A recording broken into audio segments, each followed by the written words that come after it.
Perkenalkan, nama saya Kadelinda Yohani dengan NPM 2351011002. Pada kesempatan ini, saya akan mempresentasikan tugas ujian akhir semester mata kuliah Manajemen Merek.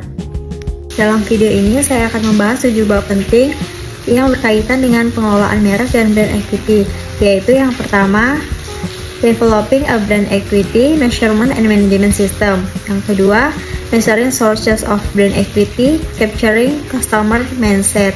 Yang ketiga, Measuring Outcomes of Brand Equity, Capturing Market Performance. Yang keempat, Designing and Implementing Brand Architecture Strategies. Yang kelima, Introducing and Naming New Product and Brand Extension. Yang keenam, Managing Brands Over Time. Dan yang ketujuh, Managing Brand Over Geographic Boundaries and Market Segments. Mari kita mulai pembahasannya. Pertama, Developing a Brand Equity Measurement and Management System. Pernahkah kalian membeli suatu produk hanya karena sudah percaya dengan mereknya? Misalnya ketika ingin membeli air minum, banyak orang langsung memilih Aqua. Atau ketika ingin membeli sepatu olahraga, sebagian orang langsung mencari Nike atau Adidas. Kepercayaan dan nilai yang dimiliki sebuah merek inilah yang disebut brand equity. Namun pertanyaannya, bagaimana perusahaan mengetahui apakah mereknya masih kuat atau mulai ditinggalkan konsumen? Disinilah pentingnya Brand Equity Measurement and Management System, yaitu sistem yang digunakan perusahaan untuk mengukur dan mengelola kekuatan mereknya.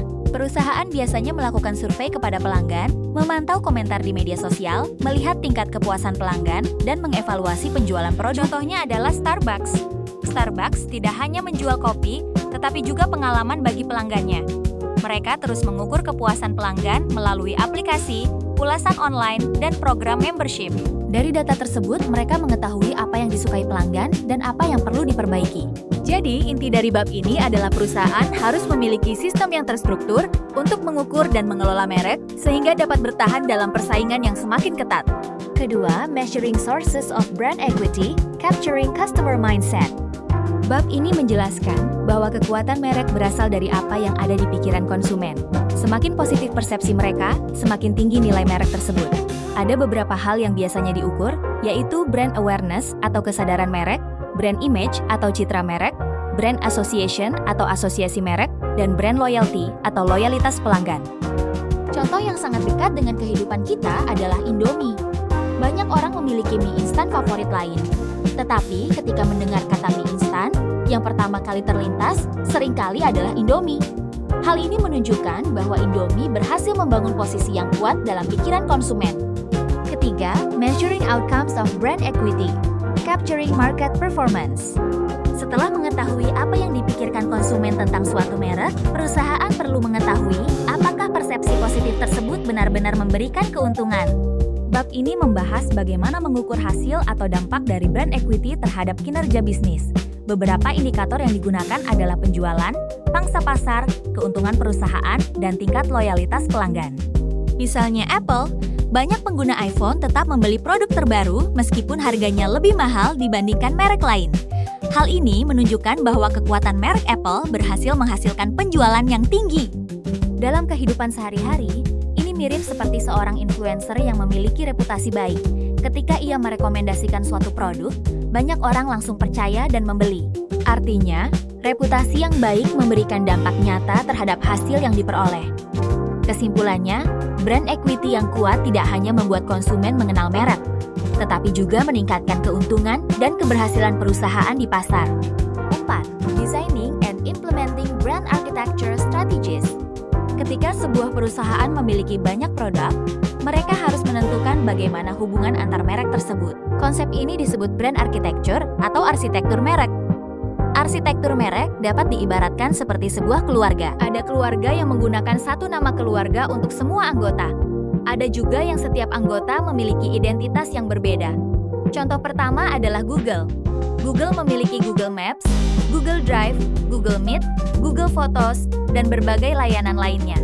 Semua menggunakan nama Google sehingga konsumen mudah mengenali hubungan antar produk tersebut. Contoh kedua adalah Procter & Gamble atau P&G. Mereka memiliki banyak merek seperti Pantene, Gillette, Head & Shoulders, dan Pampers. Banyak konsumen bahkan tidak menyadari bahwa semua merek tersebut berasal dari perusahaan yang sama. Pemilihan arsitektur merek sangat penting karena memengaruhi strategi pemasaran, biaya promosi, dan persepsi konsumen. Sama seperti sebuah keluarga yang ingin membangun nama baik keluarga mereka, perusahaan juga harus mengatur struktur mereknya agar mudah dipahami oleh pelanggan. 5. Introducing and naming new products and brand extensions. Ketika sebuah merek sudah terkenal, perusahaan sering memanfaatkan popularitas tersebut untuk meluncurkan produk baru. Strategi ini disebut brand extension atau perluasan merek. Tujuannya adalah agar konsumen lebih cepat percaya terhadap produk baru. Contohnya adalah Dove. Awalnya Dove dikenal sebagai merek sabun. Setelah sukses, Dove meluncurkan shampoo, body lotion, deodoran, hingga produk perawatan kulit lainnya. Karena konsumen sudah percaya pada kualitas Dove, produk-produk baru tersebut lebih mudah diterima pasar. Contoh lain adalah Oreo yang menghadirkan berbagai varian rasa baru. Dalam kehidupan sehari-hari, hal ini mirip seperti seorang dosen yang terkenal mengajar dengan baik. Ketika dosen tersebut membuka kelas baru, mahasiswa biasanya lebih tertarik untuk mengambil kelas tersebut karena sudah percaya dengan reputasinya. Namun perusahaan juga harus berhati-hati. Jika produk baru memiliki kualitas buruk, citra merek utama bisa ikut rusak. Oleh karena itu, setiap peluncuran produk baru harus direncanakan dengan matang. 6. Managing brands over time. Selera konsumen terus berubah. Apa yang populer hari ini belum tentu tetap populer 5 tahun lagi. Karena itu, perusahaan harus terus mengelola mereknya agar tetap relevan. Contohnya adalah McDonald's. Dulu fokus utamanya hanya makanan cepat saji. Sekarang mereka juga menyediakan aplikasi digital, layanan pesan antar, pembayaran online, dan menu yang mengikuti tren pasar. Contoh lainnya adalah Gojek.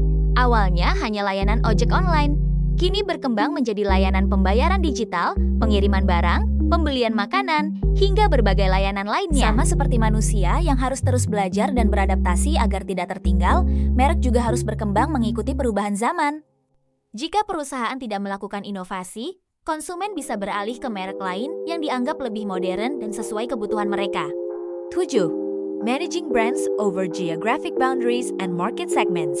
Ketika sebuah merek berkembang ke berbagai negara, tantangan yang dihadapi menjadi lebih besar.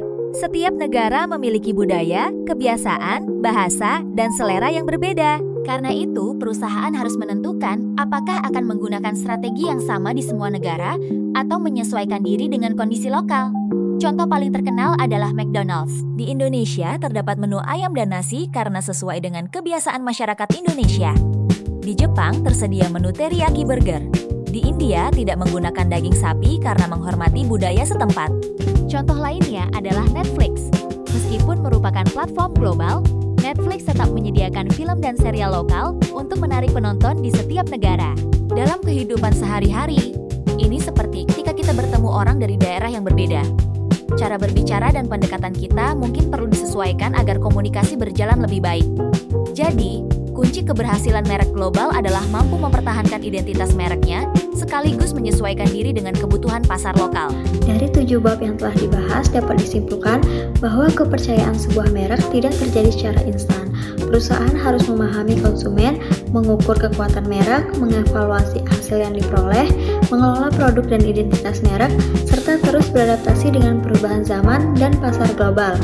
Merek yang kuat bukan hanya dikenal banyak orang, tetapi juga dipercaya, disukai, dan dipilih oleh konsumen secara konsisten. Demikian presentasi ujian akhir semester yang dapat saya sampaikan. Terima kasih.